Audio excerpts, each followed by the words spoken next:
There was something different in the way she looked at the world in recent days. As if every gesture carried a secret, as if every smile was a silent farewell. While others spoke, she listened. While everyone expected a scandal, she was preparing. Silence. And it was in that silence that she planned everything. Not to protect herself, but to protect him. Because she loved. And love, sometimes, demands sacrifices that will never be understood. The hospital still smelled of disinfectant and impatience.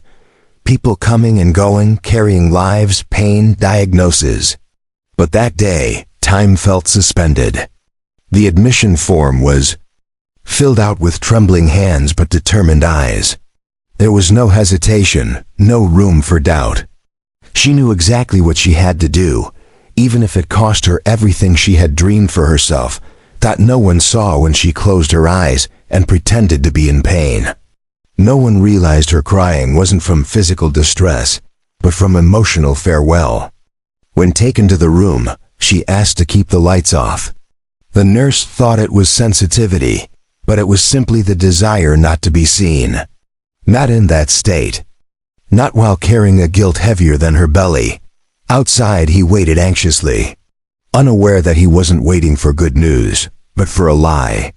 A lie carefully constructed, with every detail measured, with every consequence assumed. She couldn't tell him the truth. Not because she didn't trust him, but because she knew that if he found out, he would never allow it. And she couldn't take that risk. The charges against him were serious. Tax fraud, embezzlement, criminal association. All born from a mistake that started small, but spiraled under the hands of those who wanted him destroyed. The company they built together was on the verge of collapse. And his name, dragged through the news like some common criminal, some petty thief. But he wasn't. She knew that. Knew his character, his struggles, his hard choices.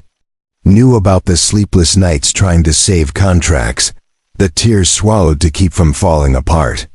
That's why, when the liar said the only way to secure habeas corpus was for humanitarian reasons, she didn't hesitate. The child they had waited so long for became a bargaining chip. And she would pay the price out in the dark room, she heard the doctor say solemnly. Unfortunately, she lost it. And she just nodded. She didn't cry, didn't scream, didn't question, because she knew it was a lie.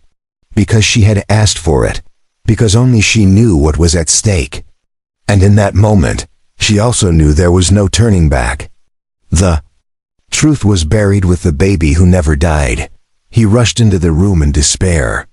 When he saw her lying there, pale, eyes lost in the ceiling, he ran to her like someone trying to hold back time with his hands.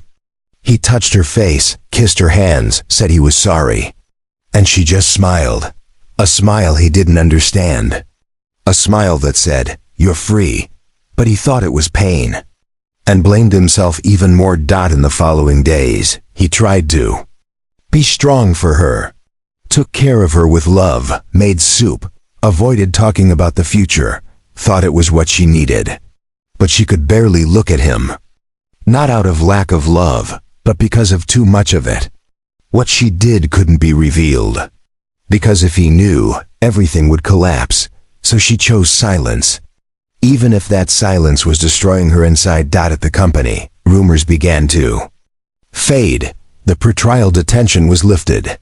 The judge cited emotional vulnerability of the defendant and his wife as the reason for awaiting trial and freedom. The media questioned it, but the decision stood. She got what she wanted, time.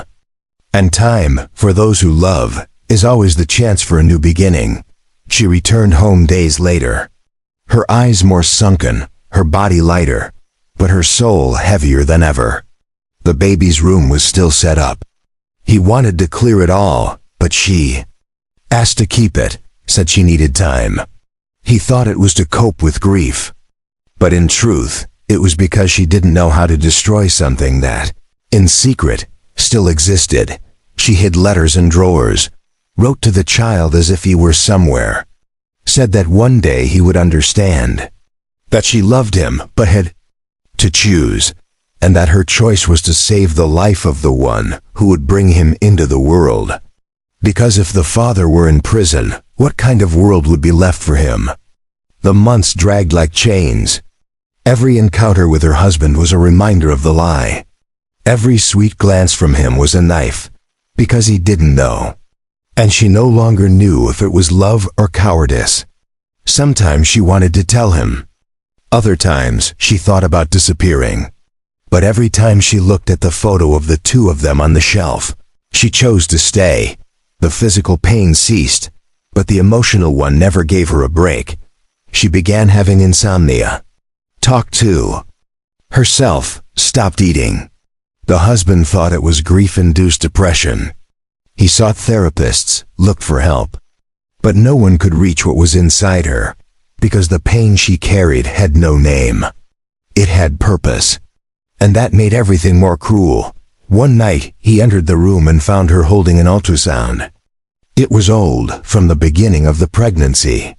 She was whispering, "He's still here." He knelt beside her, thinking it was madness. But there was something in her eyes that unsettled him. A strange glow, a doubt. He began piecing things together.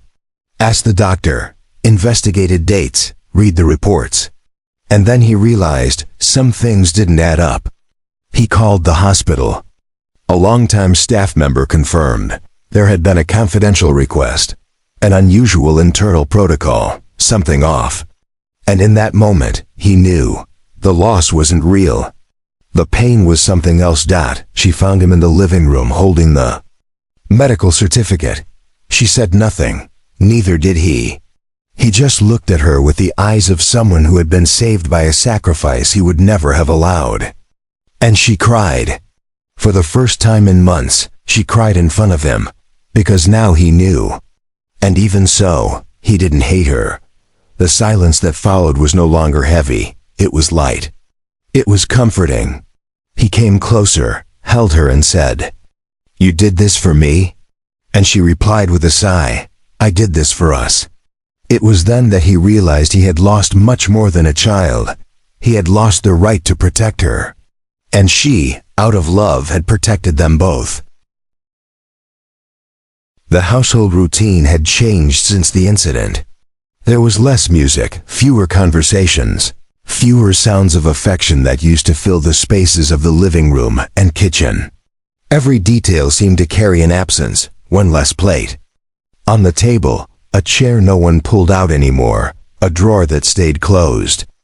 And yet, she was still there, present in every fold of the couch, in every stitch of the carefully folded blankets. He tried to act normally, but the lack of spontaneity in his gestures betrayed his effort. Nothing was natural anymore. Everything was rehearsed, as if they lived in a play they had both forgotten to memorize. He began to work more. Came home late, left early, spoke little. His co-workers noticed the wearier look, the prolonged silences in front of decisions that used to be instinctive. But no one dared to comment. It was known that his wife had lost the baby, and that, for many, explained everything. But what no one knew was that the pain consuming him wasn't just for the child. It was for something he couldn't name, but which pulsed like a hidden echo inside him. One night, arriving home, he found the bedroom light off, the door slightly ajar. She was sitting on the floor, her back to him, staring at the crib that was never used. Her loose hair fell like a curtain over her shoulders, and there was something in the stillness of her body that left him frozen. He didn't go in. He just watched her for long minutes, like someone trying to solve a riddle without clues. And there, at the threshold, he realized she wasn't the same, and maybe neither was he.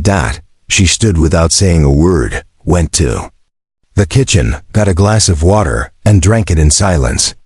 Her eyes didn't meet his. They merely passed through the room like someone looking without seeing. And he understood. There was a chasm between them. A chasm not formed by the loss, but by what came before it. And the worst part was that he didn't know what it was. The next morning, he decided to reopen the company's archive room, where old documents, contracts, and forgotten folders were stored. He didn't know exactly what he was looking for. Maybe, deep down, he was trying to find himself, or any trace of a time when everything made sense. Opening one of the boxes, he found a letter with no sender, only her familiar handwriting. The date was from before the supposed loss, and the content was a farewell. The words were tender, yet final. She spoke of love, sacrifice, of choices that hurt but save. She spoke of a future that might never exist. And at the end, it read, "If you ever find out, forgive me for doing what had to be done." He felt the ground slip from beneath his feet. That letter wasn't about death. It was about renunciation. And he realized that while he searched for culprits out there, something had been hidden much closer than he imagined. That night, he didn't sleep. He replayed all the scenes, all the gestures, all the silences. And every piece of the recent past began to take on new meaning. The way she held her belly, how she avoided talking about plans, the long stares into nothingness. Nothing was as he thought. And at the same time, everything made sense. For the first time, he felt afraid of knowing too much. In the morning, he went to the clinic where they had done the prenatal care. He made up an excuse to get the records. The receptionist hesitated, but he insisted. Flipping through the papers, he found dates that didn't add up. Among them, a document with a watermark indicating appointment canceled. But he remembered her leaving that day, saying she was going to the doctor. The confusion overwhelmed him. It was no longer suspicion. It was certainty that something had been hidden, something big. He returned home in silence, like someone coming back from a battlefield, unsure whether they had won or lost. He found her in the backyard, watering the plants. Her face looked lighter, but there was in her eyes a trace of old exhaustion. She saw him, smiled, and returned to what she was doing. He said nothing, just stood there watching, as if looking at a stranger. A woman who could lie with sweetness and protect with cruelty. And still, he couldn't hate her. During dinner, she talked about a book she was reading. Her voice was low, measured, as if each word had weight. He pretended to listen, but his mind was elsewhere. On the letter, on the clinic records, on the unspoken truths. And mostly, on the child who maybe had never stopped existing. When she called his name, he just nodded, unsure of what to say. Because he no longer knew who he was. That night, he searched the attic, looking for any clue, any memory that would lead him to the truth. He found boxes with baby clothes, tags still on, toys never opened, and among them, an envelope. Inside, a single sheet with notes from a clinic in another city. Her name was there, and the word transferred scribbled beside it. That was the final confirmation. He didn't cry. Just sat on the floor with the paper in his hands, letting silence take over everything. He understood that, out of love, she had given up the greatest experience of life. That, for him, she had buried a dream, and even so, never asked for recognition. She just endured. In secret. And that shattered him inside. The next day, he asked her to come with him to the flower field where they used to walk when life still felt light. She hesitated, but agreed. They walked among the sunflowers, as they once did, but the mood was different. He walked ahead, she followed. And for a moment, she felt afraid. Afraid he knew. Afraid he had discovered everything. When he stopped and turned, his eyes were different. There was no anger, no accusation. Only pain, and that was worse, because his silence said more than any scream. She tried to say something, but he just hugged her, tightly, for a long time. And in the middle of the embrace, he whispered, "You didn't have to do this alone." She broke down. They sat on the ground, among the flowers, like two children who didn't know how to begin again. She told him everything. The lawyer's suggestion, the solitary decision, the fear of losing him, the plan to fake the loss, the child who had been taken to another city, hidden with distant relatives, the waiting, the guilt, the longing. And at the end, she said, I didn't know if you would forgive me. But I'd rather lose your love than your freedom, he cried. For the child, for the woman, for himself. He cried like someone who understands too late the value of a gesture.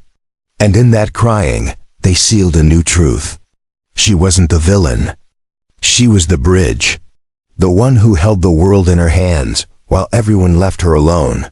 They returned home with no promises, but with a new pact, to never hide anything again. And even without knowing what would come next, they knew that now. They were on the same side.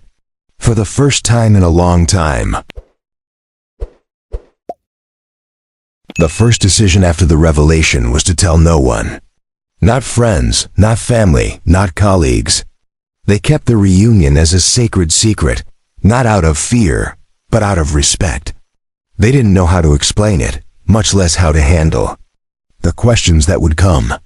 There was something fragile about what they were rebuilding, like a carefully glued vase that couldn't yet be touched too strongly. In the days that followed, he began to see the world with different eyes. Every child he passed on the street, every toy in shop windows, every little voice echoing in a shopping mall corridor, gave him a kind of vertigo. It wasn't sadness, it was anticipation. The awareness that there was a child, that a bond was pulsing somewhere, was like a timid sun rising behind clouds. But the fear was still greater than the hope. She, in turn, lived between relief and guilt. The lightness of having told the truth didn't erase the weight of having hidden it for so long. Sometimes she would wake up at night, sit at the edge of the bed, and stare at the dark wall like someone waiting for punishment. She knew he loved her, but she also knew some wounds don't disappear with hugs. They need time, space, silent rebuilding. One Sunday afternoon, they sat together in the backyard, sipping tea, listening to the neighborhood breathe. She asked if he thought about meeting the child. He replied that he thought about it every day, but didn't know if he was ready. He didn't want to show up like an intruder. He wanted to arrive as someone who was invited. And by saying that, she understood that haste would not be their ally. That the reunion, if it happened, would have to be as delicate as a first touch. Decided to write a letter. A simple one, with few words, no big explanations. A letter that was more a gesture than an attempt to solve everything. She wrote it, he revised it. And together they sent it, with trembling hands, to the uncles who were caring for the child. After that, they didn't speak of it again for a few days. Every morning was a waiting disguised as routine. And every night was a hope wrapped in silence. Meanwhile, he went back to working on the social project he had left behind. It was a free arts and crafts course for at-risk youth. He didn't make money from it, but gained something he couldn't name, perhaps a sense of belonging. There, among paints and pieces of wood, he could forget for a few hours the weight he carried in his chest. And without realizing it, he was becoming a better person. She, on the other hand, returned to an old dream, opening a small bookstore. She rented a modest space in a neighboring district, bought used shelves, and arranged the books she had kept since her teenage years. It wasn't a fancy bookstore, it was a refuge. A place where stories mingled with memories. And where, at last, she could breathe without fear. The smell of pages, the sound of spines being aligned. Everything seemed to say, "You are alive." Time, once the villain, became an accomplice. Each day brought a little more courage, a little more forgiveness. They started sleeping closer, having coffee while looking into each other's eyes, talking without weighing every syllable. And without realizing it, they were rediscovering each other. Not as they were before, but as they were now, more aware, more mature, more human. A month later, the reply arrived. It was a letter, simple, like theirs. It said the child was well, growing up healthy, curious, and full of questions. It said he knew there was something different about his origin, but he was still too young to understand the details. And at the end, there was a sentence that broke both their hearts. He often asks if his parents will ever come for him. She read it aloud, voice trembling. He didn't respond. He just walked to the bedroom and stood there for a few minutes, looking at the stored crib, at the folded baby clothes she never had the courage to give away. He came back with a single gesture. He handed her an empty picture frame. It was his way of saying, "It's time." They decided to travel. Arranged to meet the uncles in a nearby town, neutral, far from familiar eyes. They packed without excitement. It wasn't a leisure trip, it was an emotional crossing. On the way, they didn't talk much. They just held each other's hands. Tightly, like holding a bridge during an earthquake. It was fear, it was love. It was everything at once. The meeting happened in a park. Simple, no audience, no formalities. The boy was sitting on a swing, gently pushed by a woman who seemed to be the aunt. When he saw them, he stopped swinging. He stared, didn't run, didn't smile. He just looked like someone recognizing a piece of himself that had been missing. She was the first to approach. She knelt, opened her arms, and waited. The boy hesitated, looked at the aunt, who nodded silently. Then he walked toward her, slowly, wordlessly, and hugged her with his thin arms as if saying, "It took long. But you came," she cried, quietly, without drama. Cried like someone who, at last, allows herself to fully exist. He came closer afterward. Sat next to the boy on the swing and just stayed there. Didn't try to talk. Didn't try to impress. He just made himself present. And in that shared silence, a bond was born. Fragile, but real. And in that moment, everything seemed worth it. They spent the day together, drawing, playing ball, telling stories, no labels. No explanations. Just three people trying to build something out of what was left. And they discovered that what was left was enough. When they returned home, they brought the boy with them. For a few days, a trial period, the uncles said. But deep down, they knew it was the beginning of something bigger. They set up an improvised room with light walls, soft curtains, and new toys. The boy seemed happy. And they were scared. But ready. She started sleeping with the door slightly ajar, as if afraid it was all a dream. He began making breakfast earlier, placing the glass of milk carefully, as if it were a sacred ritual. And each day, the boy called to them with more confidence. First, Auntie, then Lady, and finally, Mom. When he finally said Dad, it came without warning. They were at the supermarket, picking out fruit. He pointed to an apple and said, "Dad, is this one good?" The world stopped for a second. He didn't know what to say, he just smiled. And understood that certain titles aren't given, they are earned. And in that instant, it felt like being born again. The following days were not exactly easy. Living together, although deeply desired, came with a sea of invisible adjustments. The boy had his own habits, fears he couldn't explain, strange sleeping hours, and an inexplicable attachment to a small faded blue backpack. Inside it, he kept drawings, bits of paper, and a holy sock he claimed was magical. She didn't have the courage to ask why. He didn't either. They simply respected and embraced it. At night, when the house quieted and the boy slept, the two lay side by side in a heavy silence. It wasn't discomfort, it was care. Every gesture, every word, had to be measured so as not to sink what had barely begun to steady. Sometimes he stared at the ceiling, wondering if he'd ever be capable of being a father after all. She beside him wondered if she still deserved to be called a mother. On a random Saturday, the boy woke up with a fever. Nothing serious, but enough to change the entire mood of the house. He ran into her room for comfort, and seeing her in a nightgown, face worried, he clung to her like a safe harbor. He stayed nearby, offering water, checking his temperature, trying to be helpful. And there, in that simple routine of care, something powerful was born, a silent pact between the three. No one would be left behind again. She began reading bedtime stories to him. At first, hesitantly, then with full dedication. She carefully chose the books, used different voices, created gestures for each character. He watched them both with a quiet smile. And in those pages he discovered that love is much more a decision than an emotion.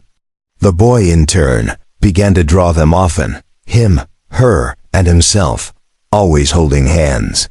Sometimes with a giant sun above, other times with hearts floating in the air. One day, the boy's teacher called. She wanted to meet them in person. She said the child had changed a lot in recent weeks, more attentive, more affectionate, more secure. They scheduled a meeting. They arrived together as a family and heard something from the teacher that left them undone. He told his classmates he found the place where longing sleeps peacefully. They left the school holding hands, all three, and for the first time, without fear of being seen. Meanwhile, his legal cases were still going through the courts. The old accusation, though reviewed, still lingered in the system. The lawyer called with an offer: accept a partial settlement to end it once and for all, even though it would imply a subtle admission of guilt. It was a dilemma. Financially, it would ease the burden. Morally, it was like swallowing thorns. She didn't offer advice. She just said, do whatever won't cost you your sleep. He declined the deal, chose to fight, went all the way. Gathered evidence, witnesses, reviewed documents late into the night. She helped, silent, but present, and together they won. The verdict was clear: acquitted due to lack of evidence. When they walked out of the courthouse, there was no celebration, just a long hug on the sidewalk where cars passed indifferently. And a whispered phrase: now we can really begin. That same month, they decided to make their new phase official. Not a wedding, but a new commitment. There was no church, no white dress. Just an afternoon at the registry office, in simple clothes and firm gazes. The boy was the witness. He signed with a giant heart drawing. And when they left, they ate pastries at the corner street market. Like an ordinary family that had conquered extraordinary things, they started planning a short trip together. Nothing expensive, nothing far. Just the three of them, somewhere with sun, sea, and time. It was symbolic, a breath before diving fully into the new life. They chose a small coastal town with cobbled streets, fresh fish, and starry skies. And there, among sandcastles and blurry photos, they built memories, no lie, no abandonment. No courtroom could ever erase. At night, lying on improvised hammocks on the guesthouse porch, they talked about the future. She said she wanted to write a book. He said he thought about teaching. The boy said he wanted a dog. They laughed, debated names. And between silences, they looked at each other with eyes that said, we made it. It wasn't perfection, but it was real. And that was enough. On the last day of the trip, the boy asked to draw in the sand. He wrote 3 names, his, hers, and his. Beside it, he drew a heart and said, this is where we live now. None of the adults responded. They just sat beside him and let the sea gently wash the words away. Because they knew, what truly matters, the sea cannot take. Back in the city, she returned to the bookstore with renewed energy. She created a children's section where the boy helped organize the books. He became a role model in the social project, now with official support from the city hall. They received visits from parents, students, even journalists. And whenever possible, he mentioned her name as part of the change. Because he knew, nothing in his life would have been rebuilt without her. The boy grew fast, ate more, talked more, dreamed big. Said he wanted to be a judge like his mom, or an artist like his own drawings. Sometimes he'd wake up at night with nightmares. She'd go to his room, sit by his side and whisper, you're safe now. And he'd fall asleep again with the smile of someone who believes. Because he truly believed. One day, they received an unexpected visitor, the woman who had raised the boy in his early years. She brought a photo album, an old bracelet, and tears in her eyes. She said she missed him, but knew he now had a place to stay. She didn't ask for space, she asked for remembrance. And they obliged. He took a photo with her, printed it, and placed it next to his bed. Because he understood, love doesn't have to be divided. It can be added, on a sunny Sunday. The boy fell and scraped his knee. He cried loudly. She ran, cleaned it, kissed it. He made a face, blew on it, pretended to limp. And he nearby watched the scene with misty eyes.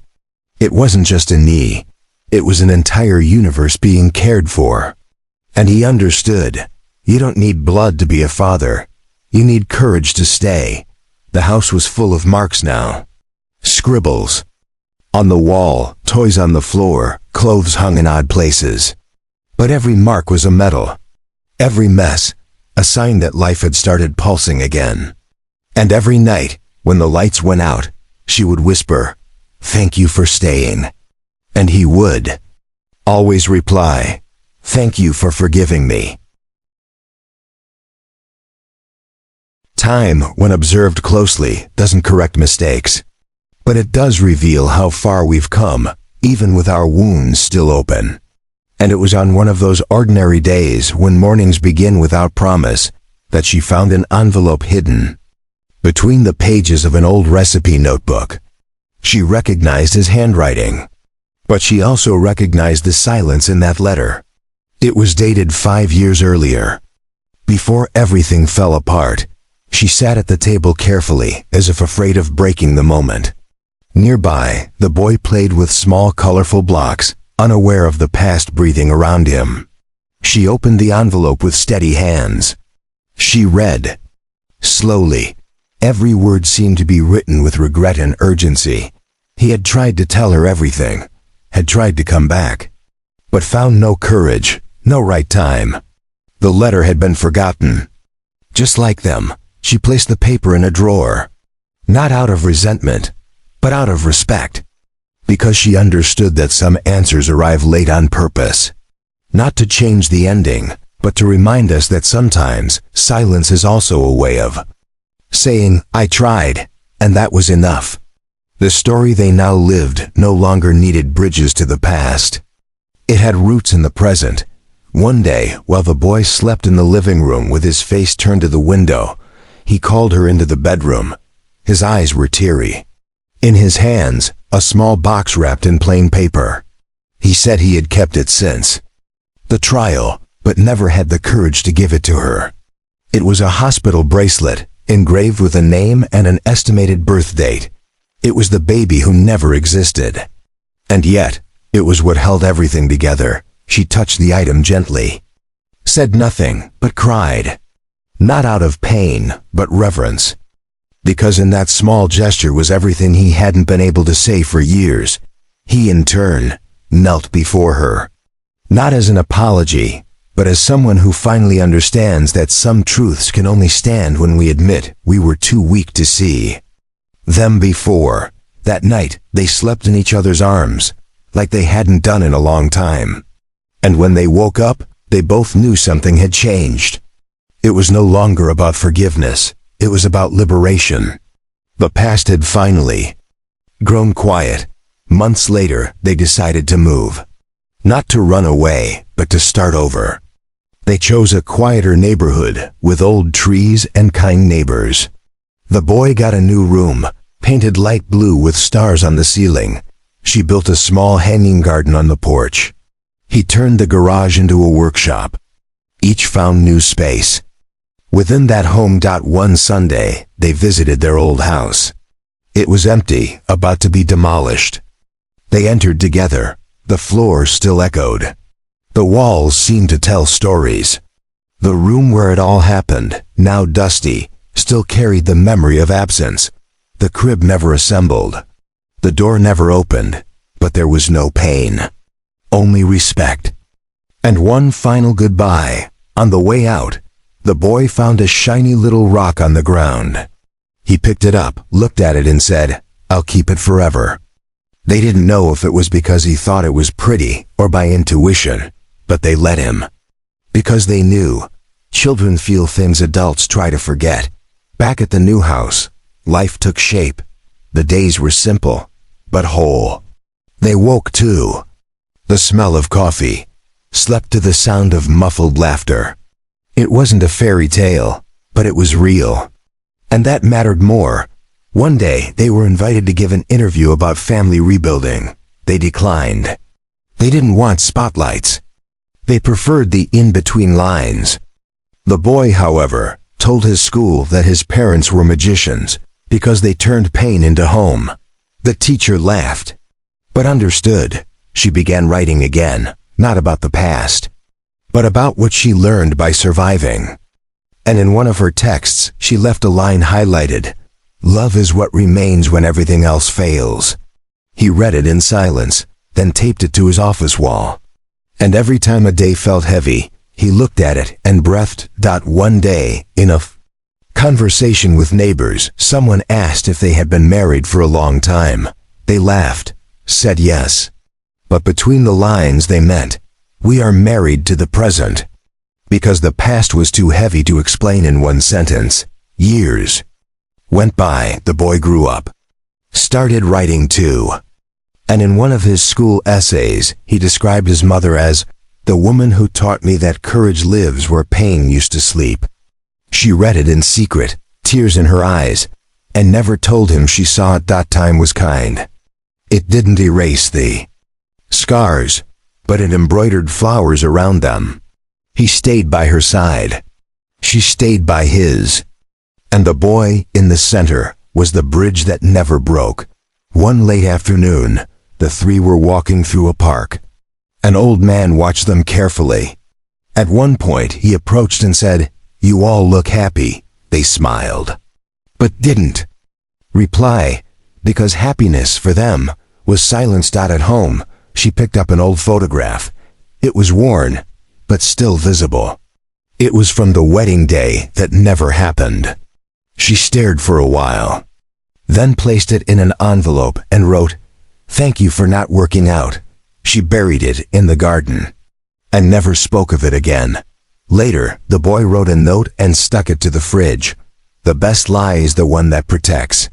Thank you for lying, Mom. She saw it, didn't correct it, because he had understood. On her birthday, he organized a small surprise. Together, the two men of the house made breakfast. She pretended not to know, but cried when she saw the small note beside the cup. "You were my first home." That night, as they looked at the stars from the porch, he said, "I would have done everything differently if I had known." She replied, "Me too, if I had a choice." But what stayed between them was what truly mattered, the now. The past at last was no longer a prison. It had become a foundation, and upon it, they didn't build a perfect story, but a possible one. And sometimes, what's possible is what saves us. If this story touched you, share it with someone who needs to remember that love also means choosing to stay. Subscribe to the channel for more stories that warm the soul. Tell us in the comments, what would you have done in her place? You've made it this far, and that already makes you extraordinary.